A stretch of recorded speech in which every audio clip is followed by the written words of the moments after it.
자, 오늘은 교과서 60쪽입니다. 60쪽 온대지리 여행에 대해서 간단하게 한번 확인을 하는 시간을 갖도록 하겠습니다. 우리가 살고 있는 나라, 대한민국이라는 나라가 기본적으로 온대 기후를 보여주고 있기 때문에 우리가 한편으로 이해하기는 조금 더 편한 내용이 될 것 같습니다. 자, 여기 이제 위에 있는 사진은요, 오스트레일리아 태즈메니아의 허브 농장이라고 되어 있는데요. 보라색의 멋진 모습들이 펼쳐져 있습니다. 어떻게 생각하면 선생님은 처음에 이거 라일락 아닐까? 라벤더 아닐까? 뭐 이런 생각을 할 정도로 멋있는 모습이 나타난다라고 생각을 했었는데요. 여기 아래쪽에 있는 오스트레일리아 남동쪽에 있는 태즈메니아의 허브 농장의 모습이고요. 온대지리 여행입니다. 그럼 당연히 온대 기후 지역도 어느 정도 기본적인 배경 지식을 여러분이 조금은 확인을 하고 넘어가면 좋을 것 같아요. 쾌펜에 의하자면 온대 기후가 되려면 조건이 무엇이냐? 최한월 평균 기온이 18도에서부터 영하 3도 사이일 때, 최한월 평균 기온이 영하 3도에서 18도에서 영하 3도 사이일 때 바로 이 온대 기후가 된다라고 합니다. 이거를 이제 편하게 기억을 한다면, 이제 조금 쉽게 기억을 한다라면 욕하지 마삼. 욕하지 마삼. 18도에서부터 영하 3도 사이. 이거는 이제 온대 기후를 구분짓는 첫 번째 조건이 되는 것이고요. 이 온대를 표현을 하는 건 대문자 C로 표현을 합니다. 자, 그런데 이 온대 기후 지역을 다시 또 세분화시켜서 표현을 한다면 강수량의 편차 혹은 뭐 계절풍이 부는 지역인지 혹은 이제 건조한 계절이 있는지 뭐 이런 것들을 바탕으로 해서 이제 여러 가지로 나누어지는데요. 한 4가지 정도로 볼 수가 있어요. 대륙의 서쪽 지역과 대륙의 동쪽 지역, 각각 2가지씩 이렇게 나누어집니다. 참고로 이제 대륙의 서쪽에서 주로 나타나는 게 첫 번째가 서한 해양성 기후라고 해서 CFB 이렇게 표현을 하는데요. 최하는 평균 기온은 요 사이입니다. C. 그리고 이제 F라는 단어가 붙게 되면 이게 습윤하다, foist의 약자입니다. 그래서 습윤하면서 알파벳 B는 아무리 따뜻해도 여름철이 22도를 넘지 않을 때 이런 조건들이 존재하게 되는데요. 그랬을 때 이 서한 해양성 기후가 나타나고, 이런 서한 해양성 기후가 나타나는 가장 대표적인 지역이 바로 영국, 뭐 런던을 포함한 영국, 그다음에 프랑스, 독일 이런 지역이 바로 서한 해양성 기후가 나타나고요. 그다음 두 번째로 또 서한 지역에서 나타나는 기후 중에 하나가 지중해성 기후입니다. 문자로는 이렇게 CS, 점머드러켄, 이제 독일어로 말하면 점머드러켄이고요. 영어식으로 표현을 하면 summer dry 이렇게 표현을 하는데요. 여름철이 건조합니다. 실제적으로 우리나라 같은 경우에는 여름철이 건조하지 않고 습윤하잖아요. 그러니까 우리나라하고는 조금 정반대의 개념이라고 생각을 하시면 될 것 같아요. 여름철이 건조한 지역입니다. 그래서 이 지역에서는 과일 농사를 비롯해서 뭐 여러 가지 수목 농업들이 이루어지는 모습들이 나타나는 것이고요. 그다음에 이제 대륙의 동쪽 지역에는 온대 겨울 건조 기후 CW 하고 온대 온난 수분 기후 온난 수분 기후.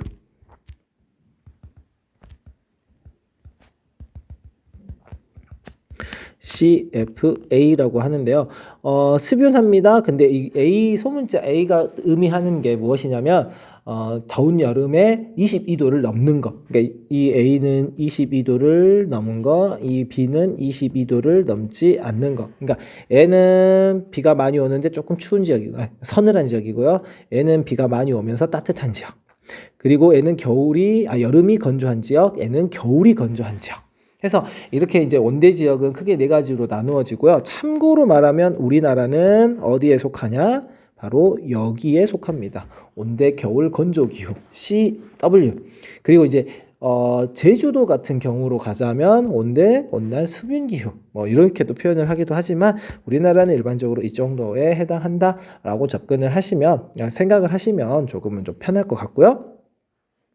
이제 본격적으로 이제 온대지리 여행에 대한 내용으로 넘어가도록 하겠습니다. 온대지리 여행이란 우리나라와 같이 사계절이 뚜렷한 온대기후의 특징을 즐기는 여행을 말한다.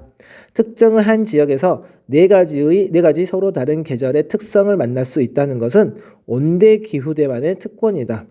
온대기후 중 우리나라처럼 대륙 동안 기후의 특성이 나타나는 곳은 미국과 유럽 대륙의 서쪽과 같이 대륙 서한 기후의 특성이 나타나는 곳과 볼거리 먹거리가 다를 수밖에 없다. 이제 우리가 한번 생각은 해봐야 될 것 같아요. 어떤 것들이 진짜로 다른지 우리가 생각을 해보자면 뭐 우리나라에서 볼거리를 생각하자면 우리나라는 여름철이 그리고 덥고 습하고 겨울은 춥고 건조합니다. 뭐 영국의 런던 같은 경우에는 언제나 비가 많이 내리는, 비가 추적추적 내리는 뭐 이런 모습들이 나타나거든요. 그러다 보니까 뭐 솔직히 막상 딱 이야기하라고 하니까 영국은 이제 바다 섬이기도 하고 해산물이 풍부하고요. 그 다음에 곡식 같은 경우에는 밀. 그래서 이제 뭐 프랑스를 포함하는 그 유럽 같은 경우에는 밀을 주 재료로 이용을 하는 빵과 같은 아이들이 많이 만들어진다라면 우리나라 같은 경우에는 여름철이 고온 다습하기 때문에 쌀을 주식으로 하는 음식 문화가 나타나는 것. 이것도 이제 특징이 될 수가 있겠고요. 볼거리라고 한다면 이제 서한 해양성 기후나 지중해성 기후, 특히 이제 지중해성 기후 같은 경우는 여름이 고온 건조하기 때문에 그 일광욕을 즐기기에 딱 좋은 지역이 될 수 있는 거죠. 그래서 많은 사람들이 이런 지역들을 방문을 하는 것입니다. 온대 기후 지역 중 지중해성 기후 지역에 유명 여행지가 몰려 있다. 에스파냐, 프랑스. 여기서 말하는 이제 프랑스는 프랑스 남부 지역이고요. 이탈리아, 그리스, 모로코 등과 같은 지중해 연안 지역에서는 오래전부터 사람들이 모여 살면서 만들어진 인문경관이 많이 남아 있다라고 되어 있습니다. 네, 실질적으로 이제 이 지중해성 기후 같은 경우에는 워낙 유명 관광지들이 많이 있다 보니까 과거 이탈리아 로마 같은 경우 한번 생각을 해보면 그리스도 마찬가지겠지만 그리스 로마 신화 뭐 이렇게도 설명해도 좋잖아요. 이 지역은 고대 문명이 꽃피웠던 곳입니다.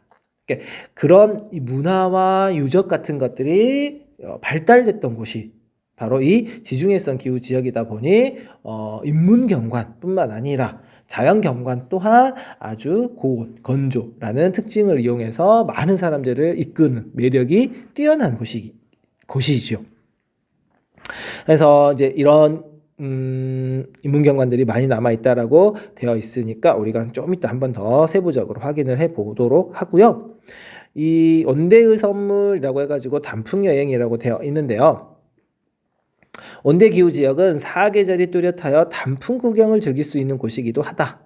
우리나라가 단풍철이 되면 관광지가 인산인해를 이루듯이 일본과 같은 다른 온대기후 국가도 단풍 구경이 인기가 높은 편이다. 온대기후대에서 계절별로 가능한 지리여행법에는 무엇이 있는지 한번 살펴보자라고 되어 있는데요. 우리 하나씩 책에 있는 것들 살펴보도록 하겠습니다. 우선 첫 번째로 온대기후 지역의 여행 주제는 다음과 같습니다. 사계절. 온대기후는요 기본적으로 4개의 계절이 존재합니다. 여름철에는요 뭐 거의 대부분이 뭐 18도, 19도, 20도 뭐 요 정도 근처까지 올라갑니다. 최소. 많이 올라가는 지역을 표현을 하자고 이야기한다면 우리나라처럼 뭐 여름철이 뭐 평균 기온으로 뭐 한 27, 8도 이상 올라가는 지역들도 있고요. 그 다음에 온대기후 지역 중에서 우리가 속한 동안, 대륙 동안에 있는 지역에서는 주로 논농사가 이루어집니다. 이건 여름철이 고온, 다습하기 때문에 나타나는 특징이지요. 그래서 논에서는 이 벼농사가 이루어진다라는 걸 우리가 기억을 하면 되겠고요. 여기에 논하고 벼만 적어져 있으니까 만약에 여름철이 고온 다습하지 않다. 예를 들어서 서한해양성 기후처럼 여름철이 22도를 넘지 않거나 혹은 지중해성 기후처럼 여름철이 건조해진다라면 벼농사가 어렵잖아요. 이런 지역에서는 당연히 무슨 농사가 이루어질 수 있다? 밀농사가 이루어질 수 있다. 그래서 서양에서는 주식이 밀이 되었다라는 거죠. 그래서 이제 밀을 이용한 여러 가지 빵들을 먹게 되는 것이고요. 이 빵에서 섭취할 수 있는 영양분, 이제 부족한 영양분 같은 경우에는 육류, 고기류라든지 혹은 유제품 등을 이용을 하는 것이죠. 그래서 서양 사람들이 빵과 고기 그리고 우유와 같은 버터, 치즈 이런 부분들을 발달시킬 수 있었던 이유이지 않을까 싶습니다. 그리고 이제 우리나라 같은 경우에는 이제 계절풍, 아시아 지역에서 주로 많이 나타나는 건데요. 계절에 따라서 바람의 방향이 달라지는 것을 이제 계절풍이라고 표현을 하는데요. 왜 계절에 따라서 바람의 방향이 달라지냐면요. 한번 여기다 간단하게 설명을 해볼게요. 다시 그냥 여기다가 선생님이 한번 설명을 해보겠습니다. 자, 우리나라가 있다라고 하고 이렇게 한번 생각해 보면 여기 이제 일본이 어딘가 이렇게 있겠죠. 이 지역은 육지가 되겠고요. 이 지역은 바다가 됩니다. 육지와 바다는 무엇의 차이가 존재하느냐? 비열의 차이가 존재합니다. 즉, 똑같은 위도에서 똑같은 태양 에너지를 받게 될 경우 육지는 비열이 작고요. 여기는 비열이 작고 바다는 비열이 큽니다. 비열이 높습니다. 자, 비열이 작다라는 건 조금의 열을 받아도 온도가 훨씬 더 많이 올라간다는 거잖아요.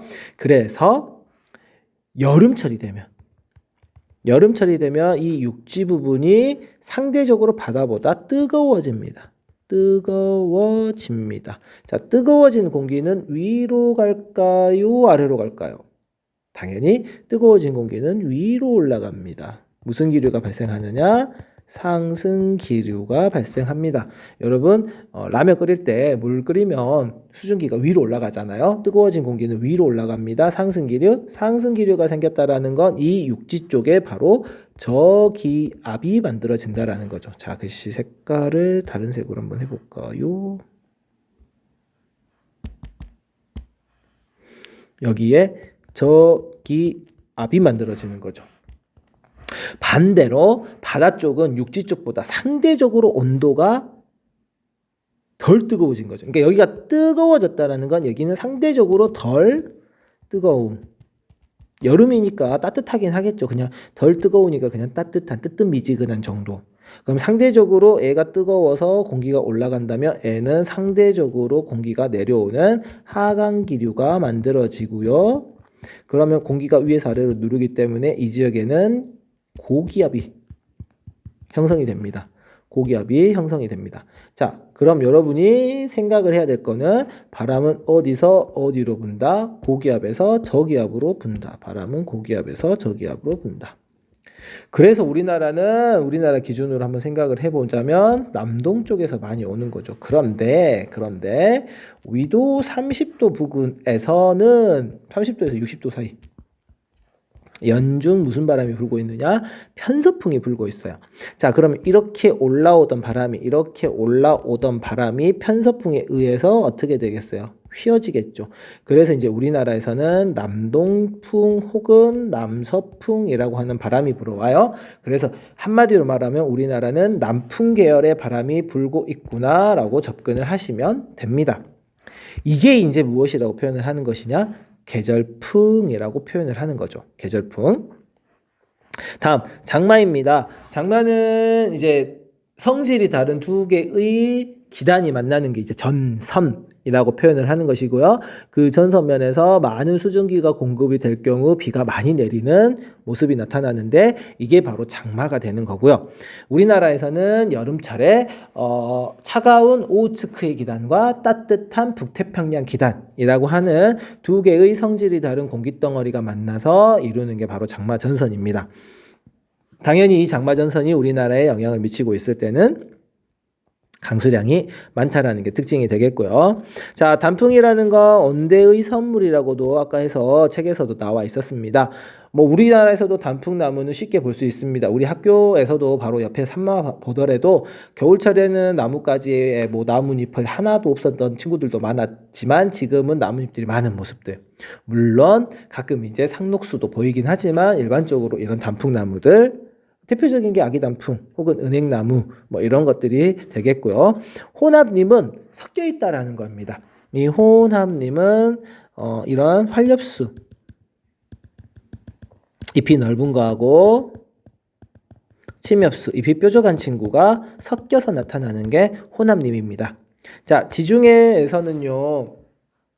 워낙 이제 지중해성 기후 자체가 워낙 독특하고 특징적이면서도 동시에 지중해라는 바다를 중심으로 하는 휴양지 그리고 아까 이야기했던 인문경관 이런 것들이 많이 남아있기 때문에 하나의 테마 여행 주제가 될 수 있다라는 거죠.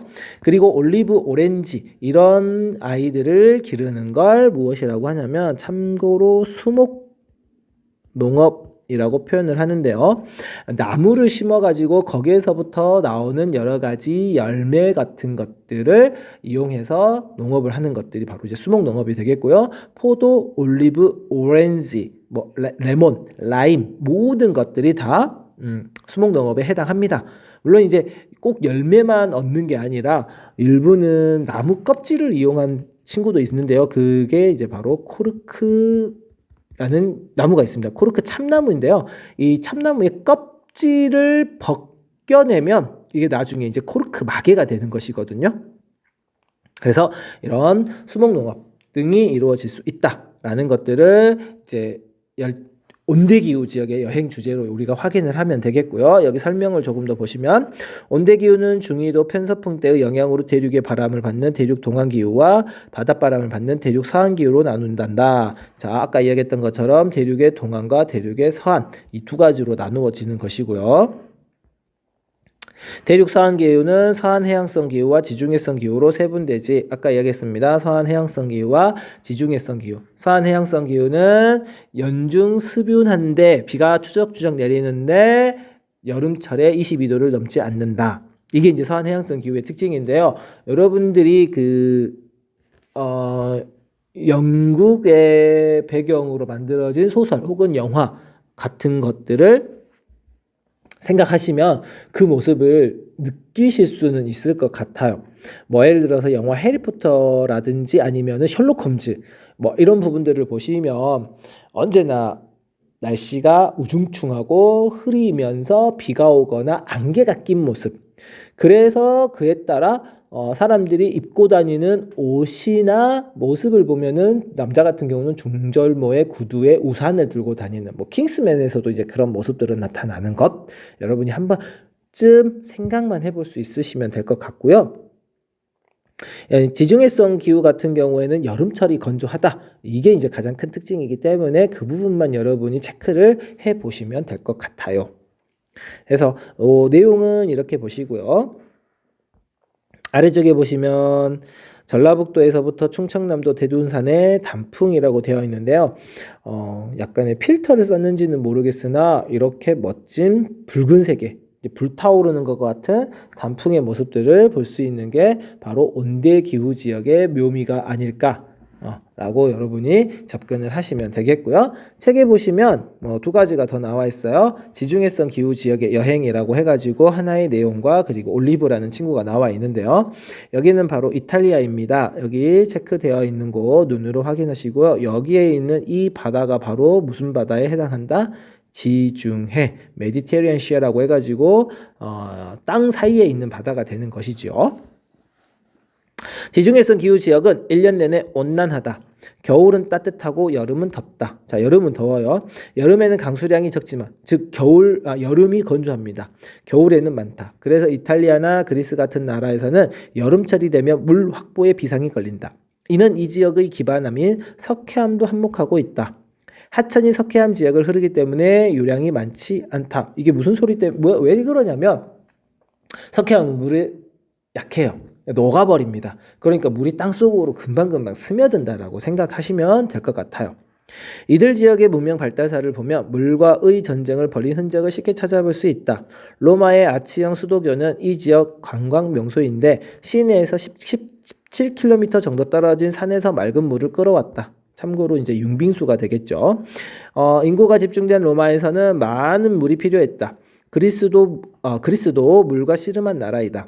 그리스 아테네 남부에 미데아에서 발견된 피상용 지하수로도 이와 같은 맥락이다. 미국 로스앤젤레스도 지중해성 기후가 나타나고 있어 여름철에 물이 부족하다. 지중해성 기후대를 여행할 때는 물과 관련된 시설도 중요한 볼거리가 된다. 라고 해서 이런 부분들 우리가 한번 확인하면 좋을 것 같아요. 여기는 로마의 수도교입니다. 어디가 수도교다? 여기 맨 위에가 보면 이렇게 파여져 있는 거죠. 이렇게. 그래서 여기에 물이 흘러가던 곳입니다. 아래쪽으로 이렇게 흘러가던 곳. 그러니까 여기 밑에다가 놔두면 사람들이 물을 다 가져가 버리니까 일부러 위쪽에다가 이렇게 놔둔 것이 되겠죠. 그리고 아래쪽에 이제 올리브라는 친구가 나와 있습니다. 지중해성 기후 지역에서는 월계수, 올리브, 포도, 코르크 등이 잘 자란다. 이들은 작지만 단단한 잎을 가져 수분을 잃지 않는다. 이 가운데 이탈리아에서 많이 접할 수 있는 것은 올리브이다.